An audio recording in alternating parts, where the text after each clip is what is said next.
Jerusalém, noite densa, o vento carregava um cheiro de incenso queimado e medo. Um homem em pé no limiar do templo ouviu algo que virou sua vida e a de sua geração de cabeça para baixo. Imagine a cena, vozes abafadas nos pórticos, tochas tremendo e então uma palavra tão pesada que fez as pedras vibrarem. Você já se perguntou o que um profeta questionador poderia realmente dizer ao Senhor dos Exércitos e como isso poderia abalar suas crenças? Abacuque, um nome curto para uma angústia longa, entrou na história dizendo que poucos teriam coragem. Ele viveu numa época em que juízo pairava como nuvem carregada e a promessa parecia adiada. Historiadores e manuscritos antigos nos contam que suas palavras cruzaram séculos e teólogos apontam que sua linguagem contém uma tensão única entre desespero e confiança. Hoje, você vai conhecer uma verdade escondida no livro de Abacuque que vai desafiar o modo como você enxerga profecia, juízo e redenção. O que você ouvirá não é apenas uma leitura acadêmica, é uma chave para entender como a santidade de Deus convive com a nossa angústia. Se esta mensagem tocar seu coração, inscreva-se no canal e ajude a espalhar essas verdades que renovam fé e esperança. Prepare-se, porque o que vem a seguir não é apenas história, é um convite à confiança que resiste ao absurdo. A cidade fervilhava com rumores, o mercado cheirava a pão fresco e a madeira queimada, e as vozes se sobrepunham como um coro inquieto. Reis já haviam passado por Jerusalém e a memória dos tronos estava marcada nas paredes. A pobreza de alguns contrastava com a opulência de outros. O povo tinha fome de justiça. Entre os personagens desse cenário estavam homens e mulheres com nomes que se tornariam parte da reação ao anúncio profético. Elião, um escriba de fala curta e olhar penetrante. Miriam, mulher de oração que cuidava dos órfãos. Jonas, o ferreiro que ouvia os pregadores na praça. Azaria, um levita respeitado e cético. Seraia, comerciante com influência no portão. Baruch, um jovem aprendiz que anotava tudo. Malte, um ancião que lembrava tempos melhores. E Neon, pastor de uma pequena comunidade nas colinas. Esses personagens não foram meros figurantes. Cada um reagiu de forma concreta quando a palavra veio. A comunidade dividia-se entre surpresa, medo, descrença e uma pequena chama de fé. O contexto social não era apenas pano de fundo, era parte da narrativa profética, porque a profecia surge em meio à vida concreta de pessoas que cheiram, tocam, amam e temem. Abacuque foi um protagonista de poucas linhas, mas de perguntas cortantes, e sua voz se ergueu num tempo em que o remanescente fiel se via encurralado por poderes maiores. Um breve backstory revela a humanidade por trás da lança profética. Abacuque nasceu numa aldeia modesta, filho de família que trabalhava a terra. Aprendeu a ler pergaminhos na casa de um parente levita e desde cedo sentiu um aperto no peito diante das injustiças que via. Na juventude, perdeu a mãe para uma febre que ainda deixava um gosto amargo de enfraquecimento de fé.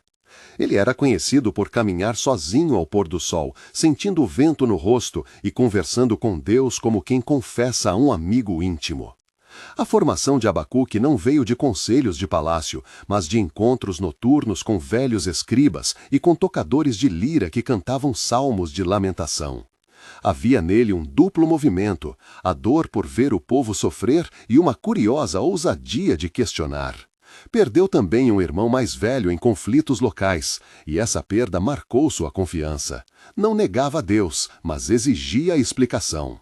A infância marcada por poeira, o aroma de lã lavada, a textura áspera das pedras que subia descalço, o gosto salgado das lágrimas diante do altar, tudo moldou um homem que não se calaria diante de um silêncio que parecia injusto. Abacuque cresceu com uma sensibilidade para ouvir as entrelinhas das orações, e foi essa sensibilidade que o levou a fazer perguntas duras que muitos evitavam. A visão aconteceu no templo, numa manhã em que o sol ainda não tocara as colunas. O ar estava frio, umidade grudando na pele, e o som de passos ecoava como tambores. Abacuque entrou vestido de linho simples, o rosto marcado pela vigília.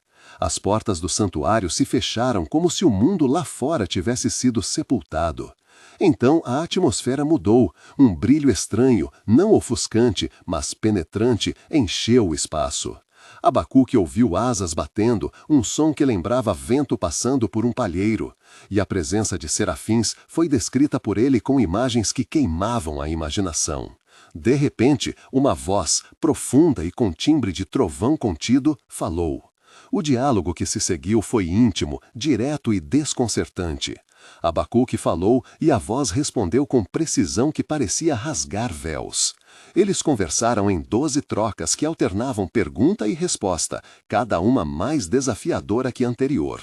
Abacuque perguntou sobre a violência que via, sobre os príncipes que oprimiam e sobre o silêncio aparente de Deus. A voz respondeu com promessa e juízo e com uma paciência incomum que não diminuía a carga das palavras.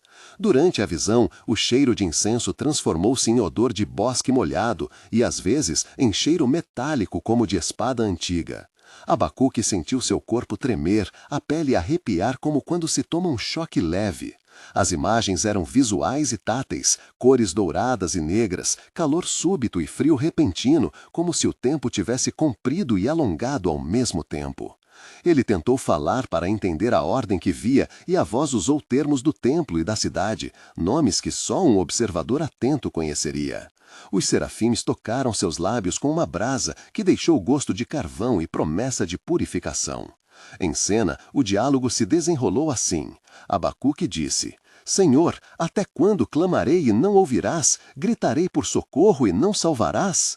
A voz respondeu: Vê, o Senhor está trabalhando, mas os tempos são medidos de maneira que teu coração ainda não alcança. Abacuque: Como explicar o juízo que vem sobre os inocentes? Voz: O juízo fará justiça, e o remanescente aprenderá santidade pela prova. Abacuque: Por que permites nação mais ímpia oprimir teu povo? Vós: Quem enviarei? Quem irá por nós?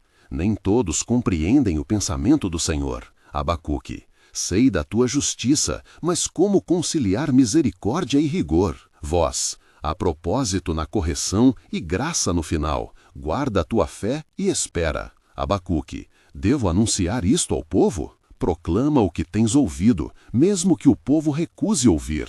Assim diz o Senhor. Abacuque: Será que me rejeitarão? Vós: Talvez. Ainda assim, o remanescente viverá por fé. Abacuque: Como será reconhecido este remanescente? Vós: Pela sua fidelidade em meio ao juízo, pela sua espera em meio à prova. E o sinal que dará esperança? Vós: Haverá sinal, e a promessa não falhará. Confia e proclama. Abacuque sentiu calor nas mãos, como se segurasse uma taça de cobre aquecida, e ouviu o retinir de correntes muito longe.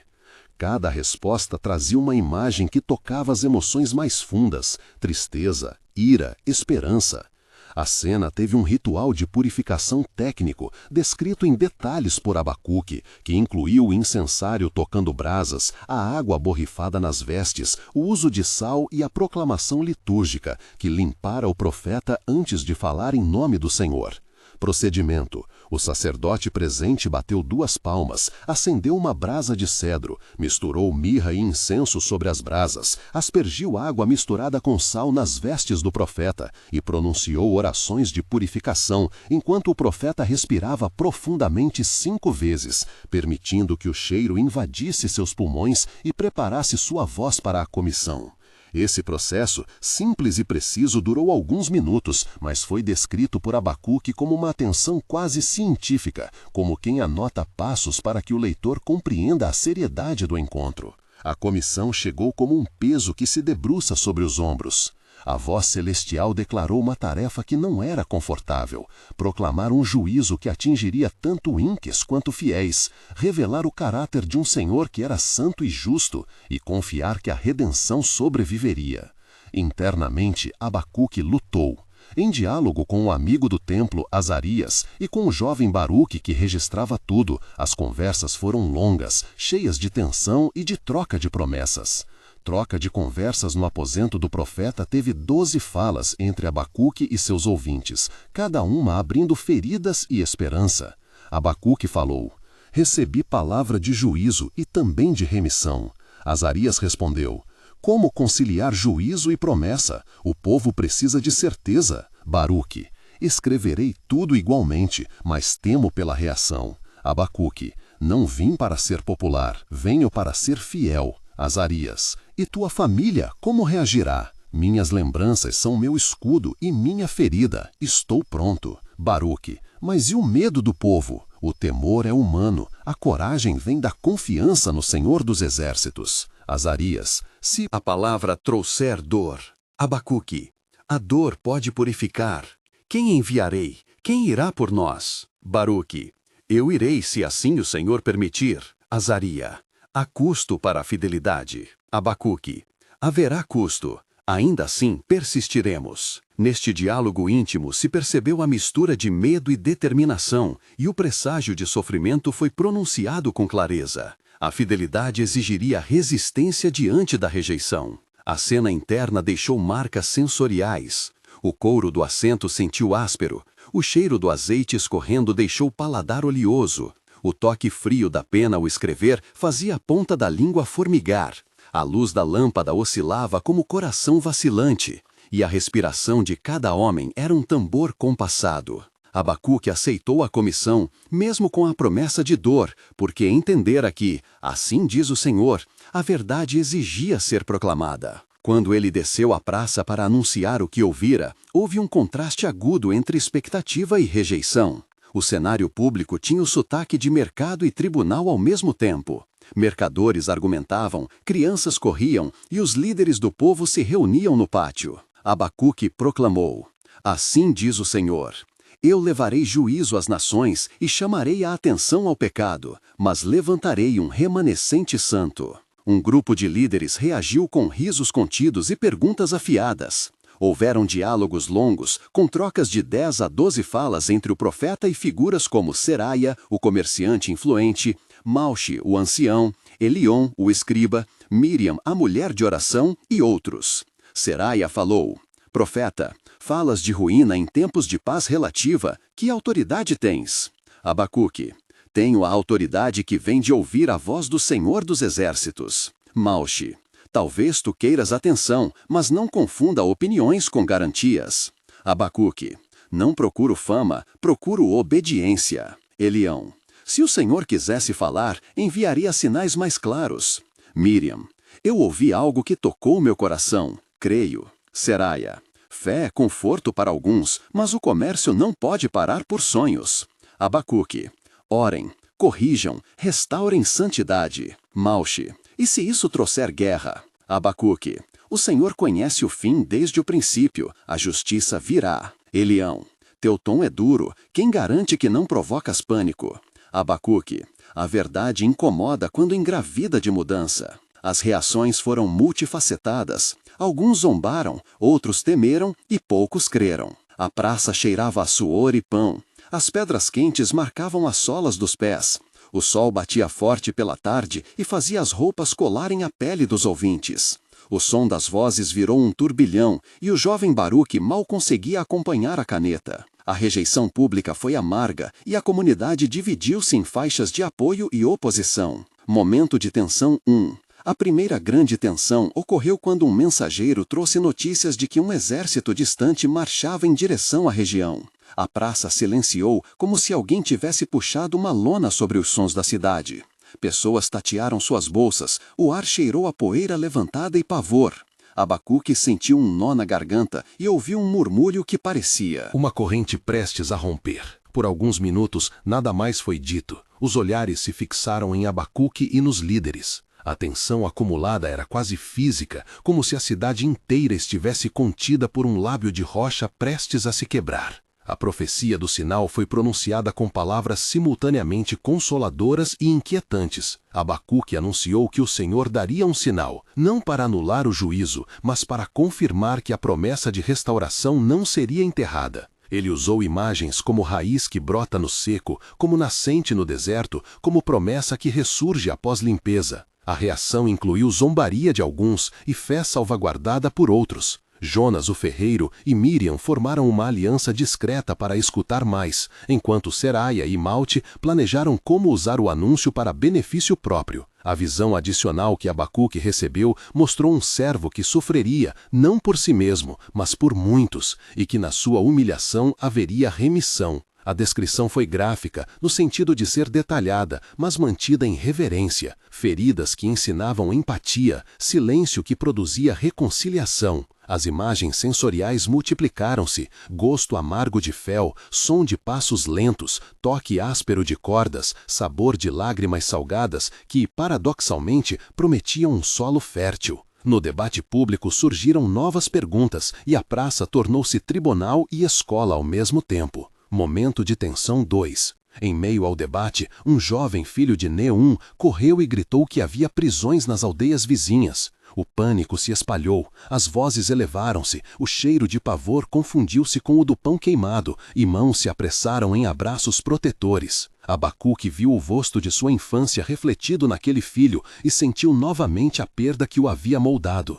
Houve um silêncio pesado que durou minutos, onde cada respiração parecia contar, como se o tempo parasse. A reação da elite foi de acusação. Eles chamaram Abacuque de alarmista e alguns até o acusaram de conspirador. Em conversas mais privadas, nomes como Seraia e Malte arquitetaram maneiras de desacreditar o profeta. Ao mesmo tempo, um pequeno grupo formado por Miriam, Jonas, Azarias, Baruque e algumas mulheres manteve-se firme, estudando cada palavra e preparando respostas práticas, orações comunitárias, auxílio aos pobres, reconciliação de disputas. Essas reações demonstraram a amplitude das consequências sociais de uma profecia. Havia risco para a estabilidade econômica e para as redes de poder, e havia, ao mesmo tempo, a oportunidade de restaurar santidade. A comunidade começava a se quebrar entre quem via expressão espiritual e quem via ameaça material. Momento de tensão 3. A terceira tensão atingiu o ápice quando uma acusação formal foi registrada contra Abacuque por um grupo que dizia zelar pela ordem. Eles argumentaram que sua mensagem poderia incitar rebelião. A noite em que ele foi chamado ao portão foi densa, tochas ardiam, os sons de correntes ecoavam e o toque frio do metal das algemas fez o profeta lembrar de sua infância. Em 2 parágrafos curtos, a narrativa desacelerou. Cada palavra no tribunal parecia um golpe. A audiência teve testemunhas que falavam com sotaques de medo e de interesse. Isso desafiou a fé do profeta e causou um tremendo ruim na cidade inteira. A revelação do servo sofredor entrou como contraponto à dureza do juízo. Abacuque descreveu alguém que não era um rei guerreiro, mas um servo que carregava dores alheias. A linguagem era cheia de termos como sacrifício, remissão e redenção, e usava imagens que apontavam para um sofrimento voluntário que abre caminho à reconciliação. A narrativa teológica aprofundou-se. O servo sofria não por azar, mas por propósito, modelando o conceito de substituição redentora. Estas passagens trouxeram à tona perguntas sobre justiça divina e custo da santidade. O profeta, em voz quase sussurrada, disse que aquele servo seria desprezado, ferido e, de certa forma, abandonado pelos homens, mas que sua entrega traria a remissão. Em sala privada, ele contou a Baruque e Miriam detalhes que não pronunciara em praça, e essas trocas foram longas, com 12 falas intensas que desenhavam a paisagem emocional do sofrimento.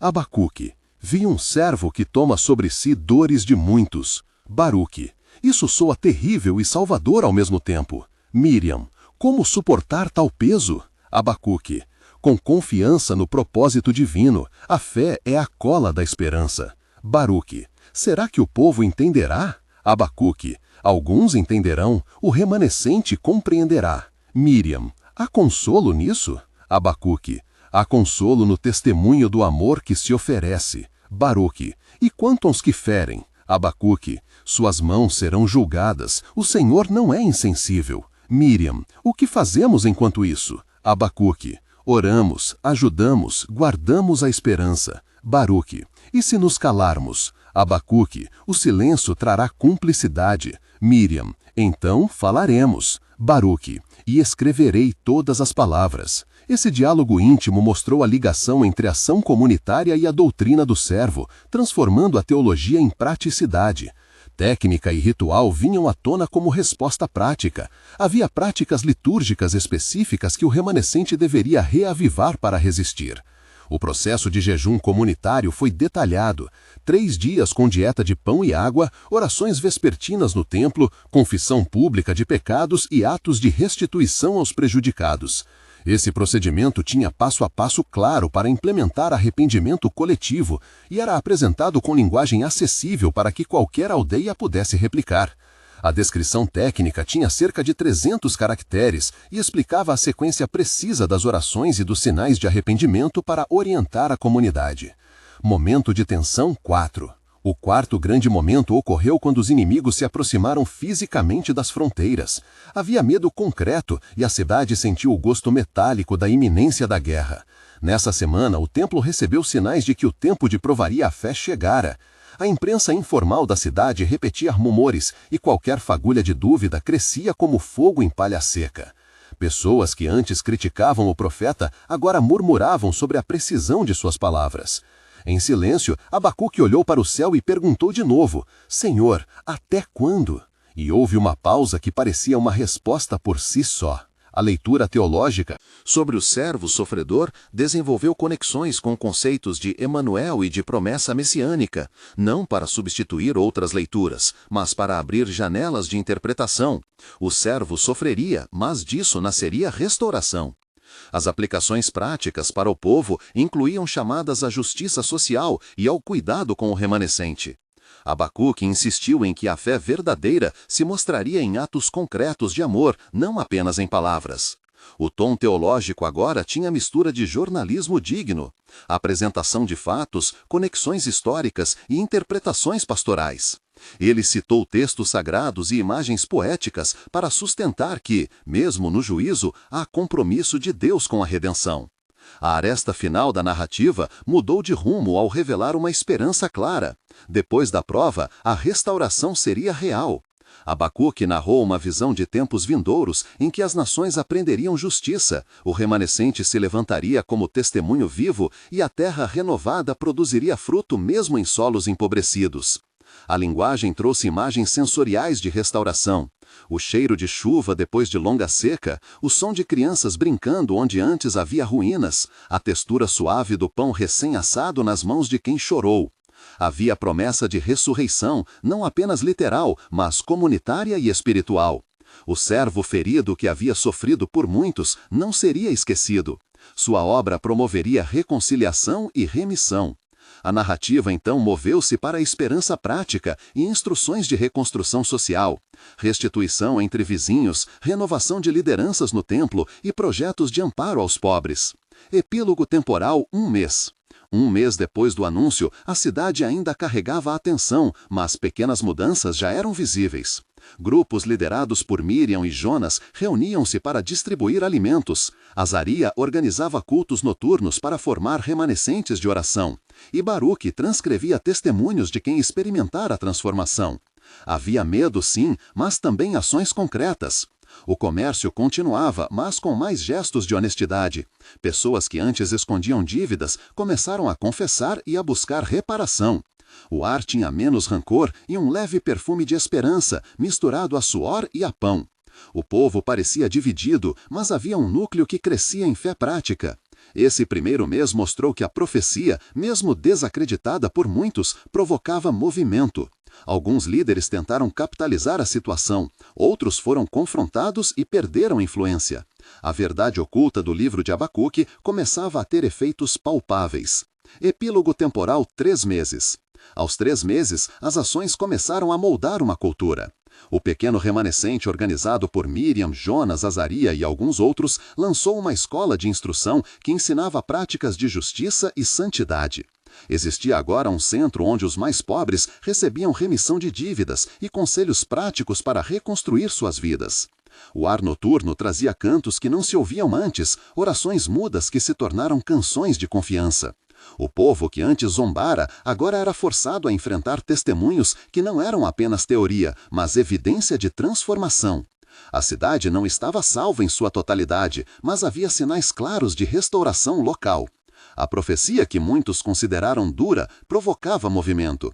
Alguns líderes tentaram capitalizar a situação, outros foram confrontados e perderam influência. A verdade oculta do livro de Abacuque começava a ter efeitos palpáveis.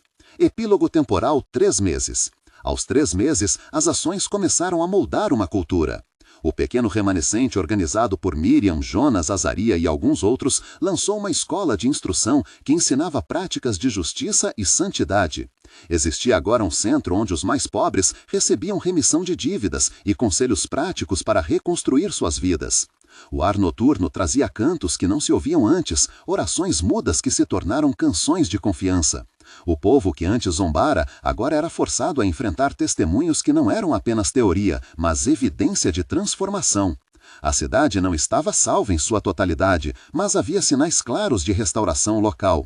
A profecia que muitos consideraram dura começava a mostrar frutos inesperados, reconciliação e coragem moral. A presença do Senhor dos Exércitos era sentida não apenas nas palavras do templo, mas nas mesas onde se compartilhou pão.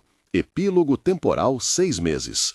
6 meses após, a narrativa mostrou que a restauração tem tempo e ritmo próprios. Pequenas plantações que haviam sido abandonadas começaram a brotar.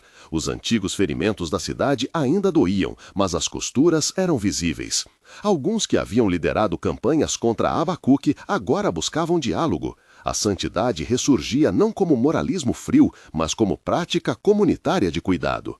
O remanescente cresceu em sabedoria e compaixão, e relatos de curas e reconciliações circulavam nas estradas. A promessa que parecia distante, a de um servo cuja obra traria remissão e redenção, se manifestava em gestos de restituição e justiça renovada. Em 6 meses, a cidade aprendeu que a fé tem custo e que a esperança se consolida em atos práticos. A ressurreição aqui era menos um acontecimento espetacular e mais um processo de vida que volta à terra e às relações humanas. A verdade oculta no livro de Abacuque não era só um conjunto de versos, mas um manual vivo de como confiar diante do inexplicável. Antes de seguir adiante, quero ouvir você. Escreva nos comentários: eu acredito que o remanescente ou compartilhe sua dúvida específica sobre como conciliar juízo e esperança. Sua resposta pode orientar próximos episódios e ajudar outros a encontrar direção. Comente agora e diga qual frase te tocou mais nesta história. Sua participação constrói comunidade e traz luz ao debate. Agora retomamos a última parte desta jornada. A aplicação para hoje é direta e urgente. Como você reage diante de injustiça e de silêncio divino? A narrativa de Abacuque ensina que a fé não é ausência de perguntas, mas persistência na busca de respostas segundo a santidade do Senhor. Quem enviarei? Quem irá por nós? A pergunta permanece e exige uma resposta pessoal. Proclame justiça onde tiver poder, defenda os oprimidos, confesse onde errou e espere com paciência nas promessas que atravessam gerações.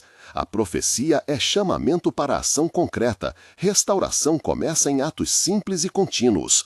Se esta história tocou você, inscreva-se no canal e junte-se a uma comunidade que busca entender e aplicar verdades proféticas com responsabilidade e compaixão. Compartilhe este vídeo com alguém que precisa ouvir que a fé pode resistir ao absurdo. E lembre-se, a palavra de Deus permanece viva, ela questiona e reconstrói. Creia, proclame e pratique, porque a profecia não volta vazia.